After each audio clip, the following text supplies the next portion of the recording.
حدیث نمبر 875 حضرت ابو مسعود رضی اللہ عنہ سے مروی ہے کہ نبی اکرم صلی اللہ علیہ وسلم نماز میں ہمارے کندھوں پر ہاتھ رکھ کر فرماتے، سیدھے رہو اور اختلاف نہ کرو، اس طرح تمہارے دلوں میں اختلاف پیدا ہوگا، اور چاہیے کہ تم میں سے عقل مند لوگ میرے قریب ہوں، پھر جو ان کے قریب ہیں اور پھر جو ان کے قریب ہیں، یعنی عقل مندی میں۔ حضرت ابو مسعود رضی اللہ عنہ نے فرمایا، آج تم لوگ سخت اختلاف میں ہو۔ حدیث نمبر 876 ایک اور سند کے ساتھ بھی اس کی مثل مروی ہے۔ حدیث نمبر 877 حضرت عبداللہ بن مسعود رضی اللہ عنہ سے مروی ہے، فرماتے ہیں رسول کریم صلی اللہ علیہ وسلم نے فرمایا،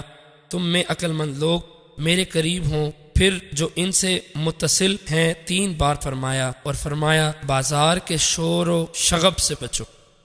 حدیث نمبر 878 حضرت انس بن مالک رضی اللہ عنہ سے مروی ہے، فرماتے ہیں رسول اکرم صلی اللہ علیہ وسلم نے فرمایا، صفیں سیدھی رکھو، کیونکہ صف کا سیدھا ہونا تکمیل نماز سے ہے۔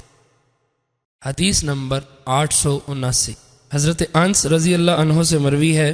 کہ رسول اکرم صلی اللہ علیہ وسلم نے فرمایا، صفیں پوری کرو، بے شک میں پیٹھ کے پیچھے بھی دیکھتا ہوں۔ حدیث نمبر 880 حضرت ابو ہریرہ رضی اللہ عنہ نے نبی اکرم صلی اللہ علیہ وسلم سے کئی احادیث روایت کی ہیں، ان میں سے ایک یہ ہے